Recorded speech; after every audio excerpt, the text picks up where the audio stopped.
Chers amis de la liberté et à tous les opprimés du monde, bonsoir. Aujourd'hui, nous avons aperçu le chef de l'État malien en train de rendre visite aux blessés de cette attaque meurtrière.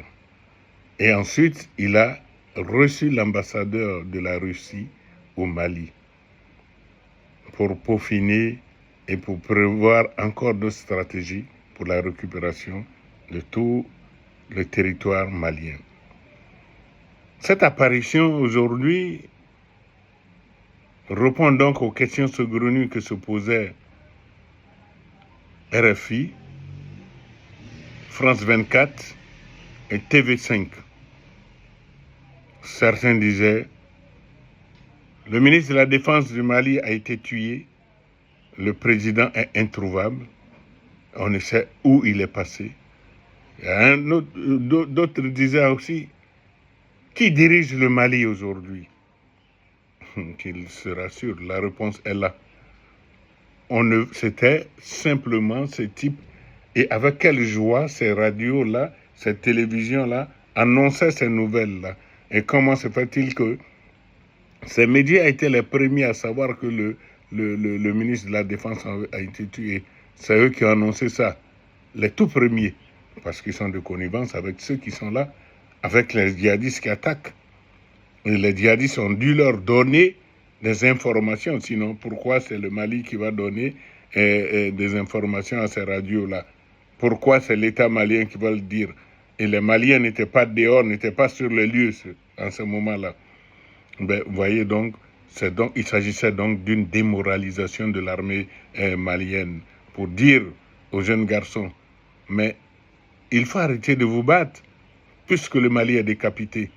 Il n'y a plus personne qui dirige.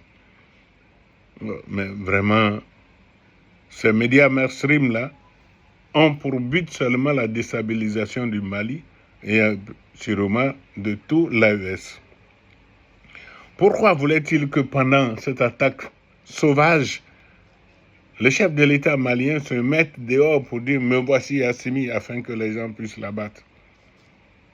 Pour toute personne sensée devait savoir que dans ce type de circonstances, dans ce type de conditions, il est mieux, il est très bon, il est même certain. Ce qui est normal, c'est que les responsables se mettent à l'abri, réfléchissent sur des stratégies pour venir.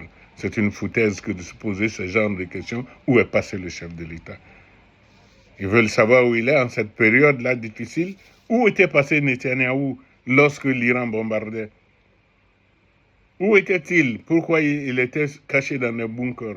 Pourquoi il avait même fui pour se retrouver en Allemagne à un moment donné? Mais pourquoi ces médias mainstream-là n'en parlent pas?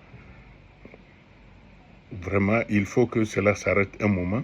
Il faut que les gens comprennent que le Mali est l'Iran de l'Afrique. Ils ont entamé quelque chose de nouveau. Il n'y aura pas de recul. Il n'y aura pas de rétropédalage. Le Mali ne va pas reculer. Le Mali sait où il va et on ferait mieux de composer avec le Mali. Mais ces Occidentaux ont l'habitude de faire ce qu'ils font entre le Congo et le Rwanda. Le Rwanda qui n'a pas une once de terre rare, de minerais chez eux. Ils vont composer avec ce tout petit pays qui se donne le culot d'aller agresser le Congo, qui fait 10 fois sa superficie, 10 fois ses moyens, afin de racheter ces minéraux-là à des prix dérisoires avec le Rwanda. Pourquoi ne pas traiter directement avec le Rwanda, le Congo? La même chose se passe pour avoir les richesses du Nord Mali, extrêmement riches en gaz, en pétrole et en eau même. Pourquoi ne pas essayer de traiter directement avec le Mali? Parce que ces gens n'ont aucune considération pour les Africains. Pour eux, nous sommes des sous-hommes, des sous-fifs, et nous devons demeurer cela. Mais ce n'est plus possible.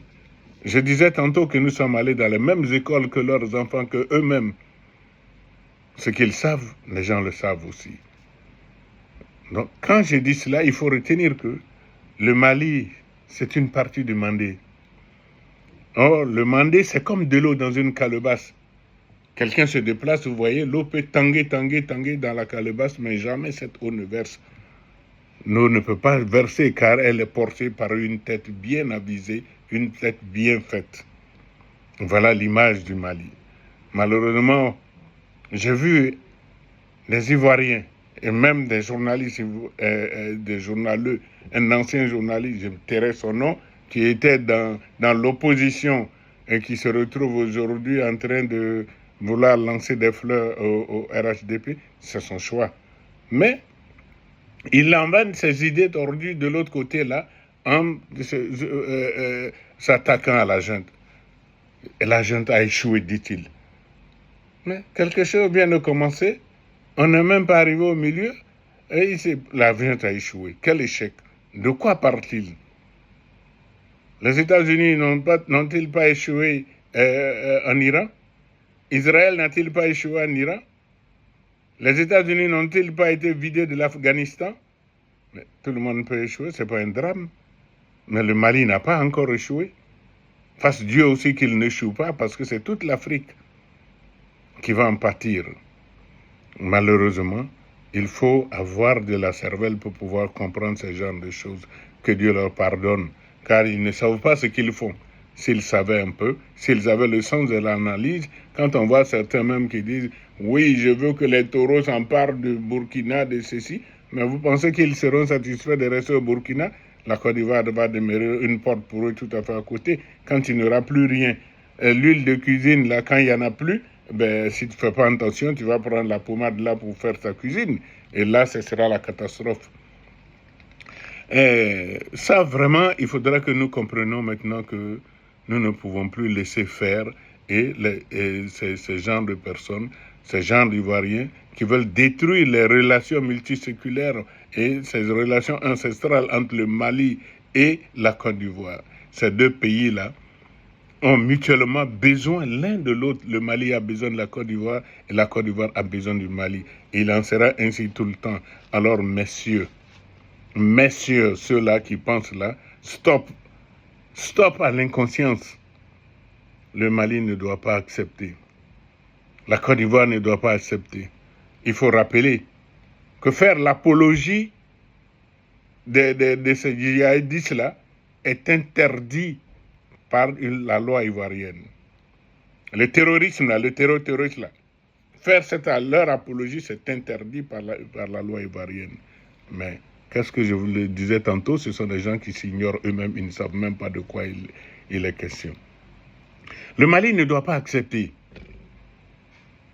qu'il y ait une partition du pays en deux. Ce sera un peu l'image de la rébellion ivoirienne où ils vont passer tout le temps, aller de capitale en capitale pour discuter sur les conditions de la paix qui risquent de ne pas se trouver. La Côte d'Ivoire est restée dans cela pendant 10 ans. Ces Français-là même qui avaient bloqué ceux qu'on appelait les rebelles à l'époque, qui les ont empêchés d'avancer pour venir vers le pouvoir à Abidjan.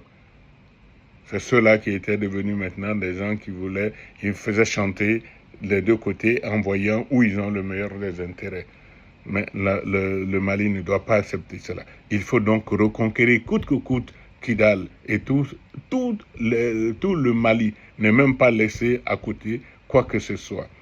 Le Mali et ses partenaires, la Russie, l'AES et les partenaires qui aiment le Mali doivent aider à faire cela. Je ne m'attarderai pas sur le comportement de ces soi-disant djihadistes qui se disent djihadistes alors qu'ils tuent des musulmans dans les mosquées. Ce ne sont pas des musulmans. Mais le renseignement malien doit revoir sa copie, car il s'agit de dizaines de milliers d'individus qui sont rentrés pour attaquer jusqu'à la capitale. Je ne me mets pas en donneur de leçons, mais les gens plus aguerris savent ce qu'il y a lieu de faire et que les réseaux sociaux aussi se taisent un peu au Mali pour laisser les gens faire leur boulot. Chacun veut diriger. Le Malien a ce problème de vouloir montrer que c'est lui qui détient l'information suprême et que c'est lui qui tient tout. Laissez les gens faire. Il faut que ceux qui veulent aider l'État et l'armée travaillent dans l'ombre efficacement et qu'ils cessent de lancer des informations. Courage Mali, Que Dieu veille sur vous. La victoire est proche. Merci.